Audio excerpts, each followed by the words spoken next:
নমস্কার, আমি অন্তর। আশা করি আপনারা সবাই ভালো আছেন। তো আজকে ছোট্ট একটি ভিডিও নিয়ে আসলাম। আজকে ভিডিও হচ্ছে অডিও সেকশন কীভাবে ওয়ার্কিং করে থাকে। একটি অডিও সেকশনের লাইন, একটি স্পিকারের লাইন, যারা সাধারণত কাজ করে তাদের জেনে থাকে যে একটি পজিটিভের লাইন, একটি নেগেটিভ লাইন, দুইটি লাইন থেকে। কিন্তু আমি ট্রেনিং করার আসার পরে দেখতেছি এখানে আমাদের একটি ভোল্টেজের লাইন যদি মিসিং থাকে, যে মাইক বায়াস, এই মাইক বায়াস লাইন হচ্ছে ভোল্টেজের লাইন। এই লাইনটি যদি কখনো মিসিং থাকে সেক্ষেত্রে কখনোই মাইক্রোফোন বাজবে না। তো দেখেন, একটি সঠিক কাজের ওয়েজ, এই সঠিক ওয়েজ যদি না জানা থাকে তো আসলে কোনো ফায়দা হবে না।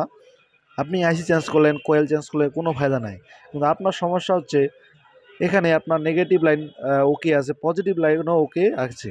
সেক্ষেত্রে আপনার দেখা যাচ্ছে তাও স্পিকার বাজতেছে না। সেক্ষেত্রে আপনার যে বিএসএল লাইনটি রয়েছে, এই যে স্পিকার থেকে যে রেজিস্টারের মাথায় যে বিএসএল লাইনটি রয়েছে, এই লাইনটি যদি কখনো মিসিং থাকে তো সে কখনোই স্পিকার কখনোই বাজবে না।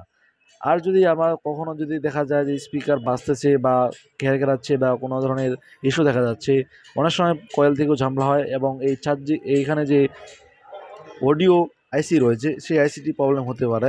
সেক্ষেত্রে অডিও চেঞ্জ করো বা কয়েল চেঞ্জ করে দেখতে পারে। এখানে রেজিস্টার রয়েছে, এখানে আপনার হাই ভোল্টেজ রেজিস্টার হতে পারে বা জিরো ওহমের রেজিস্টার হতে পারে।